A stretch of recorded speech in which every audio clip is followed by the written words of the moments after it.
আমাদের এই সাংগঠনিক প্রক্রিয়াটা বা এই সম্মেলনগুলা চলমান প্রক্রিয়া।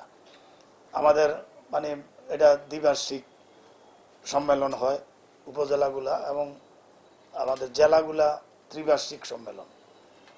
এই সম্মেলন আজকে আমি মনে করি যে 27 তারিখের যে সম্মেলন, এটা আমাদের এই দক্ষিণ জেলার অধীন 14টা ইউনিট আছে, 10টা উপজেলা, 4টা পৌরসভা।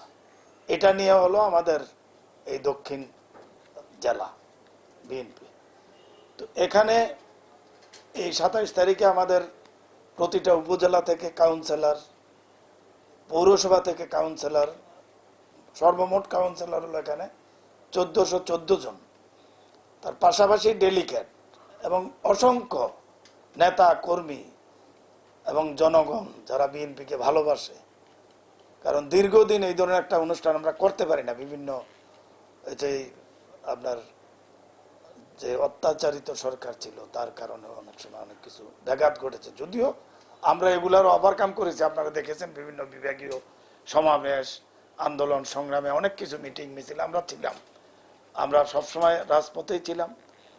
এখন যেহেতু একটা আমরা মনে করি যে একটু নির্ঝঞ্ঝাল একটা সম্মেলন হবে, এবং সেখানে নেতাকর্মীরা অধীর আগ্রহে প্রতীক্ষা করছেন 27 তারিখের জন্য। এবং এই সম্মেলনে স্বতঃস্ফূর্তভাবে আমাদের কাউন্সিলরের পাশাপাশি, ডেলিগেটের পাশাপাশি আমার মনে হয় যে মানে হাজার হাজার লোকজন এখানে অংশগ্রহণ করবে নির্দ্বিধায়। এবং এখানে যেহেতু আরেকটা আনন্দের বিষয় আমাদের, যে এই সম্মেলনে প্রধান অতিথি হিসাবে থাকবেন আমাদের তারুণ্যের অহংকার, এবং যাকে নিয়ে বাংলাদেশ, সারা বাংলাদেশ অপেক্ষায় আছে কখন আমাদের মাঝে উনি ফিরে আসবেন।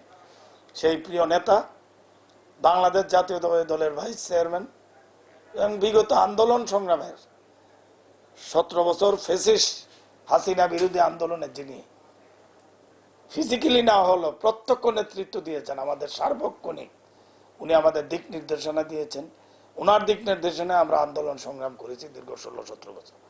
সেই প্রিয় নেতা, তারুণ্যের অহংকার তারেক রহমান সাহেব প্রধান অতিথি হিসাবে থাকবেন, এবং প্রধান বক্তা হিসাবে থাকবেন আমাদের আরেকজন প্রিয় নেতা, যিনি বর্তমান বাংলাদেশ জাতীয়তাবাদী দলের স্থায়ী কমিটির অন্যতম সদস্য, যিনি আপনারা জানেন ফ্যাসিস্ট হাসিনার আমলে গুমের শিকার হয়েছিলেন, নির্যাতিত হয়েছেন পরিবার সহ।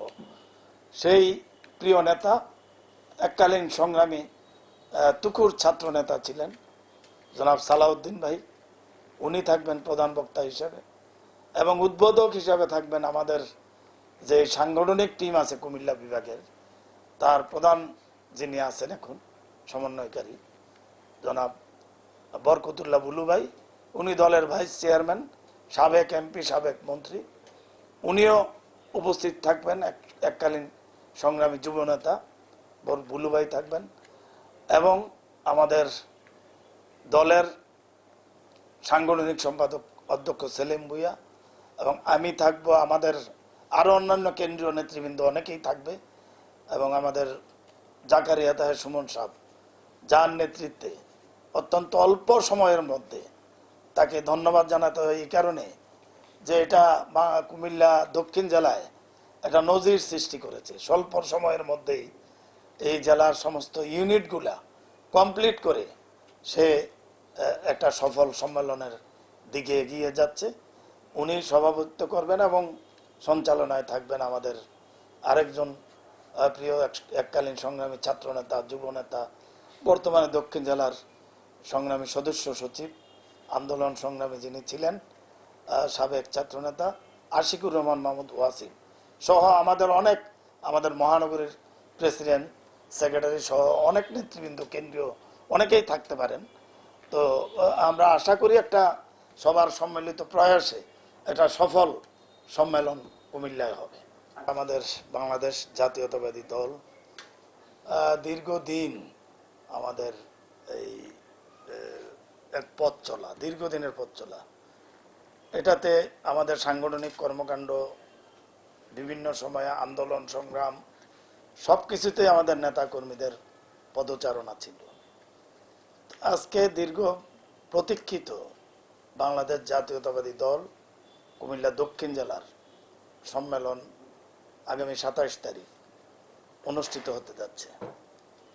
এটা নেতাকর্মীদের অনেক প্রত্যাশা, কারণ আপনারা জানেন যে 17 বছর একটা রিজিম আওয়ামী সরকারের বিরুদ্ধে নেতাকর্মীরা আন্দোলন সংগ্রাম করে বিভিন্নভাবে নির্যাতিত, অত্যাচারিত।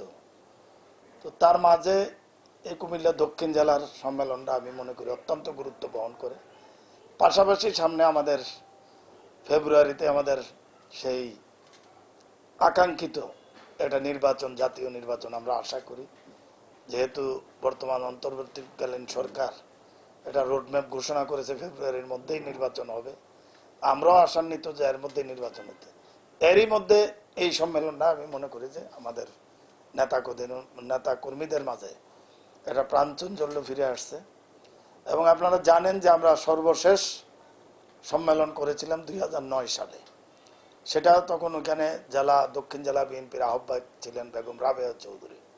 তো ওনার নেতৃত্বে আমরা সম্মেলন করি, একটা সফল সম্মেলন হয়। তার পরবর্তীতে বিভিন্ন আন্দোলন সংগ্রাম, নানান সাংগঠনিক জটিলতা, বিভিন্ন কারণে হয়তো ওইভাবে আমরা সময় মতন সম্মেলনটা করতে পারি নাই। কিন্তু